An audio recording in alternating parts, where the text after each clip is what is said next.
আসসালামু আলাইকুম। আজকে চলে আসলাম ছোট বোন সেতু আপার বাসায়। তার ব্রয়লার লেয়ার মুরগি লালন পালন দেখার জন্য।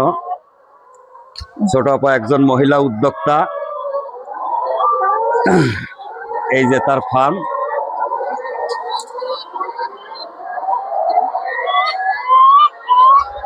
আপা এই মুরগি লালন পালন কতদিন ধরে করতেছেন? 3-4 বছর। 4 বছর। আমার জানা মতে তো আপনি অনার্স মাস্টার্স কমপ্লিট করছেন। এখানে এই মুরগি লালন পালনের সাথে কেমনে আপনি যুক্ত হইলেন? লেখাপড়ার পর চাকরির চেষ্টা করলাম, হলো না। হ্যাঁ হ্যাঁ। তারপরে চিন্তা করলাম বাড়িতেই কিছু করা দরকার, যা সত্যি দেয়। তো বাড়িতে কিছু করা দরকার, তো কি করব? ব্রয়লার দিয়ে স্টার্ট করলাম, 100 ব্রয়লার দিয়ে। তারপর দেখলাম যে হয়, মানে পারবেন, এটা পারা সম্ভব। সম্ভব। এরপরে ডিমের প্রজেক্টে চলে গেলেন। হ্যাঁ, তারপরে এই তো এখন ব্রয়লার পুষতে পুষতে এটা এখন এখান থেকে যা আসে সেটা দিয়ে কি সংসার চলার মতো? ইনশাল্লাহ।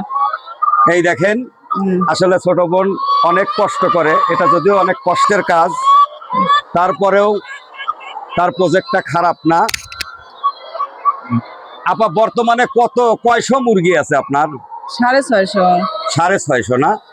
ডিম কি রকম পান ডেইলি? পার ডে মানে 600-র কাছাকাছি, কিছু কম থাকে হয়তো 30। মানে তার মানে 95% ডিম আসে এখান থেকে, মানে পার্সেন্টেজ হিসাব করলে 95%। 95%-এর বেশি আসে। বেশি আসে না?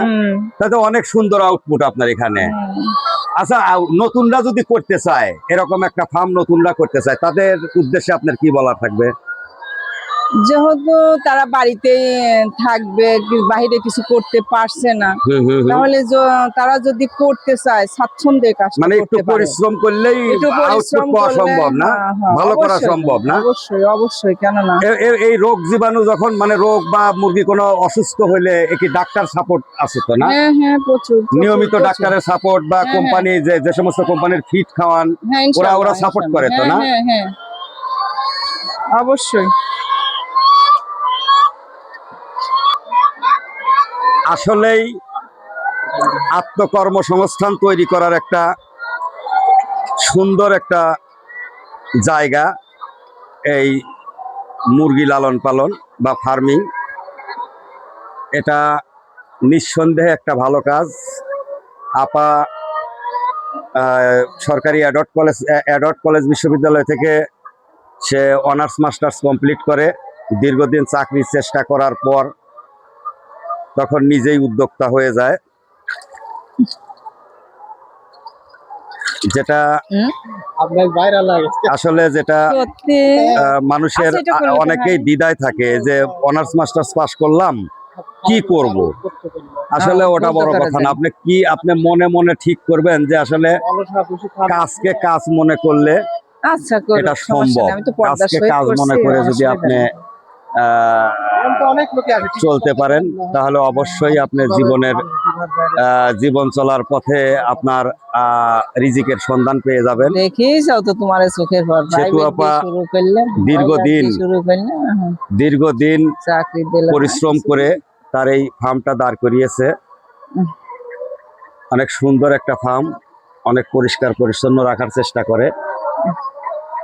আপা আপনি কি কোনো কর্মচারী বা অন্য কেউ রাখছেন নাকি নিজেই করেন এগুলো? নিজেই করি। এখন যখন একটু অসুস্থ হই তখন হয়তো তখন মানুষের হেল্প নেওয়ার চেষ্টা করেন না? শরীরটা খারাপ হয় তখন তো একজনকে ডাকতেই হয়। ঠিক আছে আপা, নতুনরা যদি এই ফার্ম করতে চায় তার জন্য আপনি কি সাজেস্ট করবেন? বা যারা বেকার আছে, বেকারদের জন্য এইটা খুবই একটা ভালো উদ্যোগ। ওরা যদি চায় যে আমি এই কাজ করব, অবশ্যই করতে পারে। কারণ হচ্ছে এটা মেয়েদের জন্য বা ছেলে যেই হোক, বেকার যারা, তারা যদি চায় যে আমি একটা কর্ম করতে চাই, তার জন্য এই কর্মটা অনেক বেশি। যদি কোনো মহিলা উদ্যোক্তা এরকম উদ্যোগ নিতে চায়, আপনার যদি সহযোগিতা চায়, আপনি সহযোগিতা করবেন? বুদ্ধি পরামর্শ বা কি করা যায় সহযোগিতা করবেন? অবশ্যই অবশ্যই। ওকে সেতু আপা, আপনি ভালো থাকেন, আমাদের জন্য দোয়া করেন আর কি। থ্যাংক ইউ ভাই, থ্যাংক ইউ।